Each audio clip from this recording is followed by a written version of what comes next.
Just a little note before we get started. My son looks nothing like me and I have a baby face, so when people see my son and I, they see a babysitter, not a mother. I had just gotten off work and my husband was waiting for me with our son, who was 4 months old at the time. We ordered something to go and my husband went to use the bathroom while my coworkers cooed over my baby at the pickup counter. I see this older man watching us, but I dismiss it because my son usually gets a lot of attention. Plus he came to the McDonald's pretty often and didn't raise any red flags. He came up to us and smiled at my son and asked if he could hold him. I politely declined though. He pulls a 20 out of his wallet. "Why don't you take this and get yourself a sandwich and leave the baby with me?" he said, trying to hand me the money. "No, thank you." I tried to be polite. I needed my job. We just got a new general manager and I wanted to make a good impression. "Aren't you hungry? It's so hard to work 2 jobs. I'm sure if anything happened, the parents wouldn't blame you." I was about to go off on him when my husband came out of the bathroom and placed himself between me and the man. "Oh, you must be the father." He offered my husband the money but didn't talk about taking our son. We made our way out of the store and the man followed, offering us money the entire way. My husband, fed up, stopped on a dime. The man ran into him and my husband stared daggers at the man until he went back into the store. A few weeks later, he came back to the store. He ranted about how he could have given that baby a better life than that young man. I told him I was the mother and that he could get his sausage biscuit somewhere else because he wasn't welcome here anymore.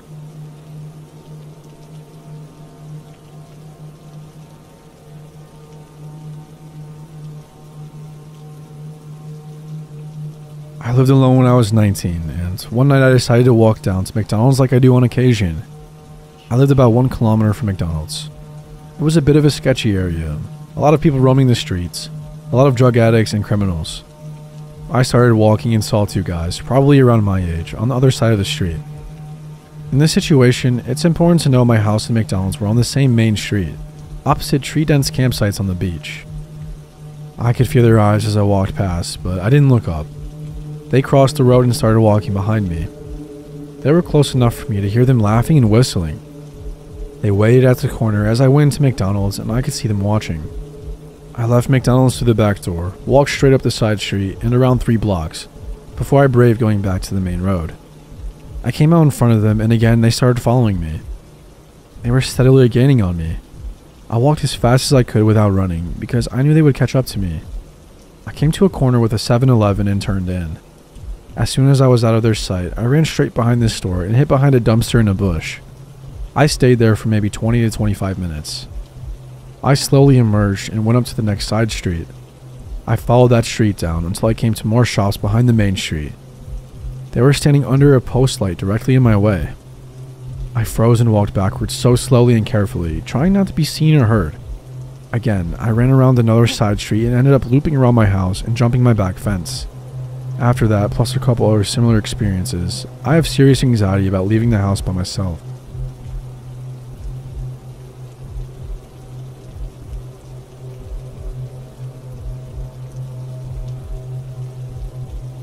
This literally just happened to me a few moments ago. I'm a very skeptical person, so I usually don't get caught up thinking random people are out to mess with me. But this scenario just really caught me off guard. Everything made sense, and it nearly made me shiver when I realized it all in my head. I work from home, and my sleep schedule gets pretty backwards at times. This means I usually find myself getting hungry in the late hours of the night. At these times, usually past midnight, only a couple places are open. One of these is a 24/7 Carl's Jr. Green Burrito restaurant. It's the closest 24-hour fast food place from my house, and I like their fried zucchini, so I find myself going there a few times a week. Whenever I go there past 1 a.m. or so, there's always this same guy alone. Never have I gone there late, and there'd been a different worker. He's pretty tall. I'd estimate at least 6 feet, somewhat slim and probably in his late 20s or early 30s. Anyways, it was just a couple of hours ago at 2:30 a.m. when I decided I was going to go to the 24/7 Carl's Jr. for some food. When I arrived, they played the usual pre-recorded promotional offer and I said no thank you. Then the guy on the speaker asked me if I could just pull up to the window. While I've never been asked this over a working speaker at any other fast food place, it didn't really strike me as out of the ordinary. I pulled up to the window and before placing my order, that guy, the one that is always there alone at this time, asks me if he can just change the battery on this device really quick. I couldn't really tell what it was, but I'm guessing it had to do with the ordering system probably. After a few minutes, he comes to the window and asks for my order. I ordered a jalapeno double cheeseburger and a side of fried zucchini. I give him my card, and after a minute or so, he returns it. Now, I've ordered this same exact thing over 20 times, at this same exact time, while the same employee was working alone. Every single other time I ordered it, he had it finished in a few minutes at the most. Never did I have to wait longer than that. The first thing that I noticed was that it was taking longer than usual. I had probably been waiting about 20 minutes at this point, at least twice as long as I ever waited for this fast food meal that's basically already prepared. Then I noticed something a bit strange. When you look into the window where you pay, on the right side is the indoor counter with the cash registers, and on the left side is the kitchen area, with a dim window allowing you to see in. A couple minutes before I received my food, I saw the guy doing something on the far side of the room. I found it odd as he spent a couple minutes there, and it looked like he was messing with something small. All of the food prep stations were in the room to the left, and if he was putting the burger together, I expect I'd see a lot more arm movement. This is the first thing that seemed a bit strange. This is where it gets really weird though. I've ordered this same thing from this same guy quite a few times. So the past few or so, he's thrown ranch into the bag without me asking. As he starts approaching the window with the bag of food, I turn over and clear as day, see him grab one single ranch and toss it into the bag. It wouldn't be until later that this detail became really creepy. I drove home, brought the food into my room, sat at my desk, and started eating as I watched shows on my computer. Beside the food, he also put in some napkins, a couple ketchup packets, and exactly 3 ranch cups. The kind that are a hard plastic cup with a plastic peel on top. I opened up a ranch cup so I could dip the fried zucchini in it. After a little while, I finished the burger and most of the zucchini. There were only a couple left, but the ranch was gone, so I decided to open another. This was the moment. It all hit me at once, like I was watching a good mystery show, and I finally got the telling hint. This second ranch cup opened much too easy. I've eaten a good share of fast food in my life, so I've opened tons of these cups of sauce. So when the plastic seal slid right open without any resistance whatsoever, I immediately knew something was off, and that important detail came rushing back into my head. I 100% clear as day, as the guy was approaching the window with the food, saw him grab only a single ranch and throw it into the bag. That memory was literally the first thing that came to my mind when I opened the second ranch cup. I quickly grabbed the third and last ranch, and I already knew what was going to happen. The plastic peeled right off, even easier than the first cup. Instantly, all I could think about were the details. This order, the same order I've gotten 20 times in the past that took 5 minutes at most every single time, took an entire 15 minutes this day. About 10 minutes or so, I see the guy in the very back of the counter area, messing with something small for a couple minutes. It doesn't seem like he's prepping food because he's only making slight movements with his arms. When he approaches me with the bag, I see him grab one ranch cup and toss it into the bag. Not only am I sure I saw this, I am sure that he put the sauce into the bag on 2 different occasions. As there was also ketchup in the bag, and even if he somehow grabbed 3 ranches when it definitely looked like 1, he didn't also grab any ketchup at the time. I was looking right at him. I know this all may sound coincidental, but I can't stop thinking about it, as it makes, well, too much sense. Even though I saw him only throw 1 ranch into the bag, it never surprised me when I saw 3 and a ketchup packet in the bag. That's why I trust my response to opening those other 2 ranch cups. The ones that opened way too easily. So easily that the realization that they had already been opened hit me like a ton of bricks.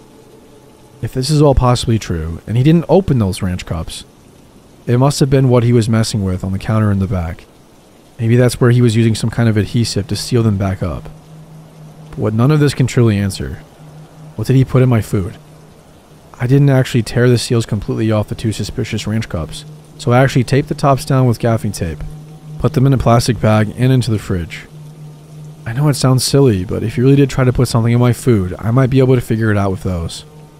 Even somehow, being able to tell if there's a different adhesive than the normal one used to seal those sauce cups would literally be nearly inconclusive that it was tampered with. Tell me what you guys think. I'm kind of freaked out. I don't feel that odd, other than a weird feeling that I kind of want to gag, but I figured that's just me imagining what could have been done to my food. While I feel safe, as I didn't use those weird ranch cups, and only the one that had a tough seal. Who knows what he might have done to my burger as well. Needless to say, I'll never be eating there again, and I'll probably start trying to cook more.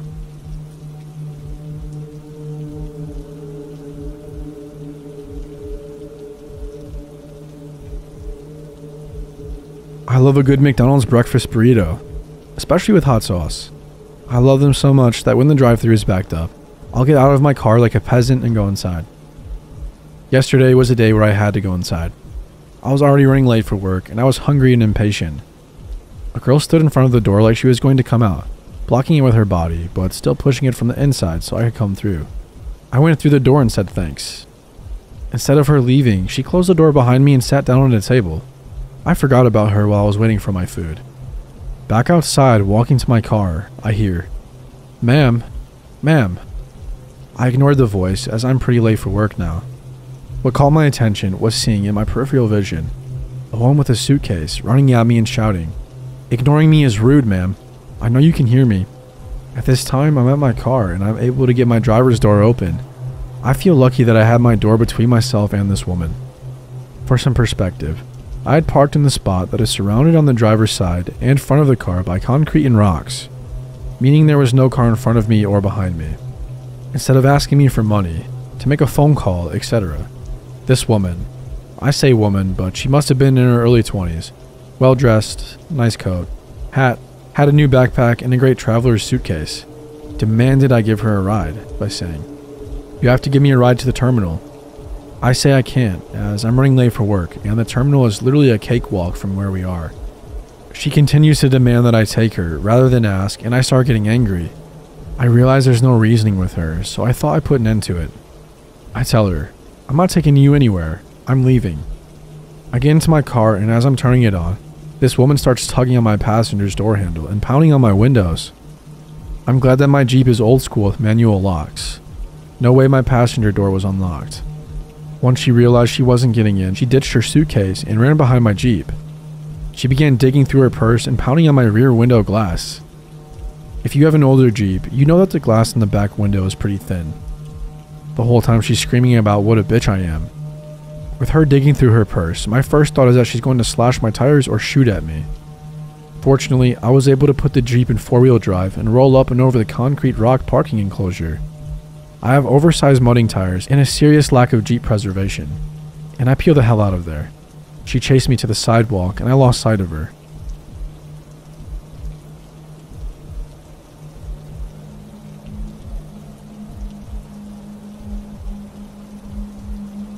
I've never really told this story, at least not completely, but it's something that I still think about from time to time. It kind of haunts me. I used to work as a manager at a fast food place in a rather seedy part of a medium-sized city. I'd worked at the nicer location until they decided to transfer me, and there were rumors that the location I ended up getting sent to was going to be shut down, which did end up happening a few years later after I finally left. Anyway, the point is that the place wasn't being well taken care of. The dining room was dated and old, and the owners were certainly not updating or maintaining the place well. They were just barely maintaining the very basic safety requirements, and sometimes they weren't at all. For example, I often worked the closing shift, which for this location at the time was 4 p.m. to midnight. Between 7 p.m. and 11 p.m., it was me running the drive-thru and the front counter by myself, and one employee running the kitchen. At 11 p.m., that other employee would go home, and I was left by myself to tidy up and do the deposit between 11 p.m. and 12 p.m. This isn't really safe, and I am not sure it was even entirely legal at the time. This was over a decade ago, so who knows. Just to provide a little context and background here, I'm a girl, but I'm not what you would consider small. I'm 6 foot flat, and during this time, I think people would probably say I came across as more than a little stern. I was younger, but I'd already spent years working in fast food, getting treated like crap by customers, and having drinks and food thrown at me. The location I worked at was a swarm of junkies and drug dealers, and just general scary behavior. All this to say, I didn't get ruffled that easily, and I took a lot of things in stride. However, on this night, I was working the night shift with a new guy. The new guy had probably been working there for no more than a few weeks. I'd worked with him a few times before, but never the closing shift. From the first time I'd met him, I'd always gotten a strange vibe from him. And again, I am not someone who at the time got ruffled easily. Prior to this, I'd worked with a night janitor at the other location, who had an Adderall addiction and rather unpredictable and scary rage problems, and some creepy incel kid who barely spoke more than 2 words at a time. And when he did, it was always something about how much he disliked women, and me in particular. Not an exaggeration.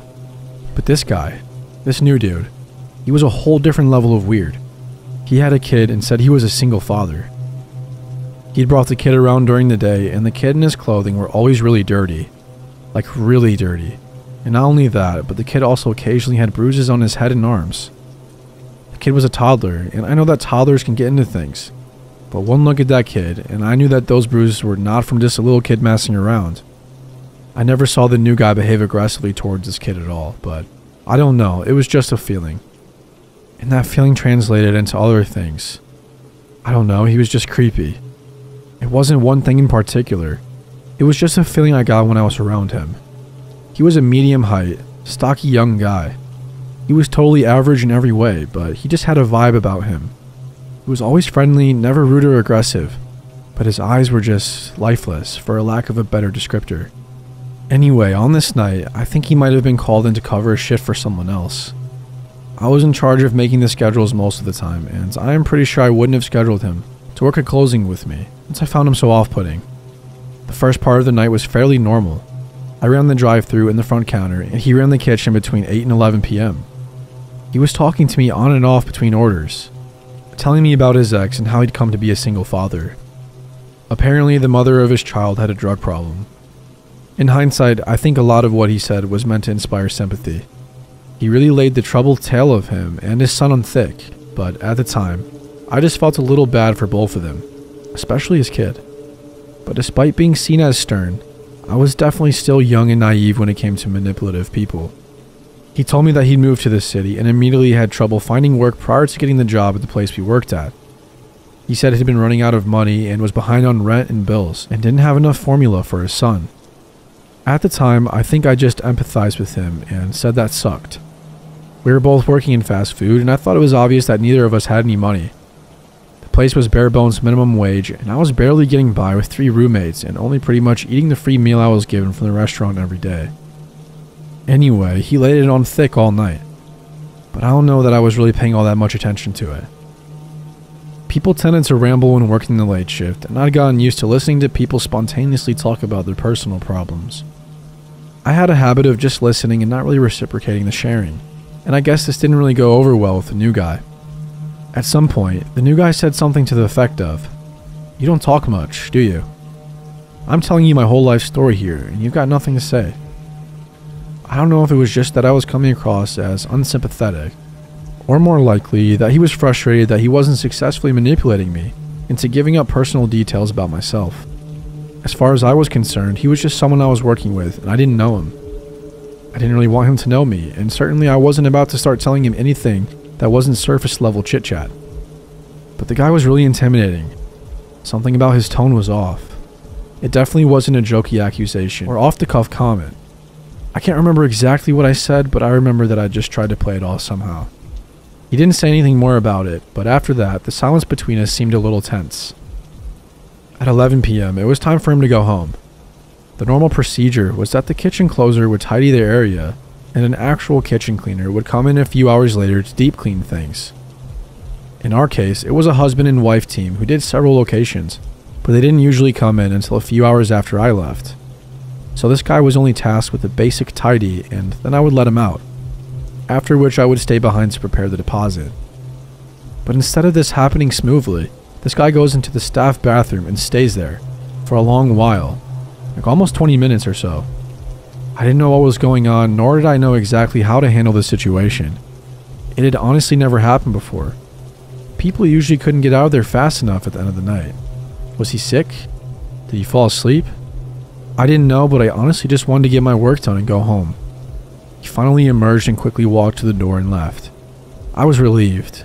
It was weird, but I just shrugged it off and hurried back to the office to get done what I needed to get done. Not 10 minutes later, I start to hear a banging at the back door of the restaurant. Loud, repeated banging. Normally, I would ignore this. The back door faced an alley and was right next to a street full of bars and pubs. People leaving the bars and pubs often got the idea of banging on the door would get them after hours food service because, well, they were drunk. So this wasn't necessarily uncommon. So I just ignored it and kept hurrying to get things done. But the banging didn't stop, and it somehow seemed to get louder and louder and more urgent. So I finally got up and went to look out the peephole to see who was there. At this point, I was definitely on edge, and this edginess swelled into full-out anxiety when I see that it's the new guy standing at the back door. Now, my first thought was to not open the door. I really didn't want to open the door, but I knew that he knew that I was in there. What if he forgot something inside? What if it was his house keys, car keys or something? I was going to have to leave the building by that same door at some point, so there really seemed to be no escaping him. Reluctantly and very stupidly, yes, trust me, I know, I opened the door. What I opened the door to was, quite frankly, terrifying to me. He said he left his jacket, or keys maybe, I can't remember, inside, and I told him to tell me where, and I'd go get them. I didn't want him to come inside. If this had been any other person I worked with regularly, this would have been no big deal. I let them back in, let them get whatever they left behind, and they would take off. But I instinctively knew I didn't want this dude back inside in the dark, empty restaurant with me. But the new dude wasn't having it. He pushed past me and said he'd get it himself. Then he proceeded to shut himself in the bathroom again. And at this point, I just panicked. Instead of staying there by the door, which in hindsight I should have, I rushed back to the office. Stupid girl, that's me. Had left some of the cash I was counting for the deposit out. I managed to stuff the cash in the safe and lock it before he came to find me. The office was dark. It was summer and the air conditioning was on full blast, but this dude was sweating a lot. I was taller than him, and I am not a small girl, but somehow I just knew that this guy was about to hurt me. He was keyed up. As I watched his eyes dart around the office, I grabbed my jacket hanging on the hook next to me. I hadn't finished my deposit, but I was getting out of there. I didn't care how much shit I got into in the morning for my work not being done. I smiled and told him that I was just leaving and that he could walk me out. I was really just trying to not show my panic. Whatever he had planned, I wanted to give him an out for him to rethink it. So I smiled, grabbed my purse, and started to move towards the door. The new guy, who was standing in the doorway, didn't budge though. He started talking though, about his son, about the money trouble he'd been having, and capped the whole story off with a request for a loan. From the tone of his voice, it was clear that this was not a loan. He was demanding money from me. He said he would pay me back as soon as he got paid, and that I'd really be helping him out. I didn't know what to do. He had me trapped. I wasn't leaving the office or the building unless he allowed it. Or at this point at least, I wasn't leaving without a fight. Something told me that despite my height difference, I wasn't going to win. So I gave him money from my wallet. $50, I think. When I gave it to him, he said, "Thanks, you are really helping me and my son out. I won't forget it." When he said it, he had no expression, no smile, no speech effect at all. He didn't seem grateful, or even relieved. Just dead eyes, arms limp at his sides. It was terrifying. To this day, I don't remember how I got him to the door. All I remember was shutting the door behind him, making sure the door was securely locked, and rushing into the office to burst into tears. I didn't finish my work, but I stayed in there until I could force myself to leave out of the same door. I was sure he wasn't going to jump me when I left. The thought never occurred to me to call the cops. I don't know why. I guess it just felt like nothing serious had happened yet. He'd asked me for money, and I'd willingly given it to him, despite the fact that I felt I had no choice and had been scared shitless. I only saw him one more time after that, but neither of us ever mentioned that night or the money. I don't know why I didn't ask for it back. I think I was embarrassed or scared, or both. I don't know. I don't think I've ever told anyone in my life this story. Or at least, if I have, I definitely left out the part where I gave him money and never got it back. Pretty quickly after that, he stopped showing up to his shifts, and I never saw him again. I don't believe in throwing words like psychopath around. I think people overuse psychological terms like that, making them just synonymous with anyone who is just horribly behaved. And there are a lot of varying degrees of terribly behaved people in this world, unfortunately. But after taking a lot of abnormal psych classes, I can say that there was definitely something about this guy's effect that was just wrong, for lack of a better term. I'd smile, he'd smile. I'd frown, he'd frown. It was almost like talking to someone pantomiming emotions. Maybe I'm just remembering it that way because it was such a terrifying experience for me. but the truth is that I've never been comfortable talking about this event. And to this day, when I do think about it, I feel just as uncomfortable as I did the day it happened, more than a decade ago. P.S. The head manager at my restaurant did make an anonymous call to child services about the guy's kid. Unrelated to my incident, obviously. I don't know what, if anything, came of that, though.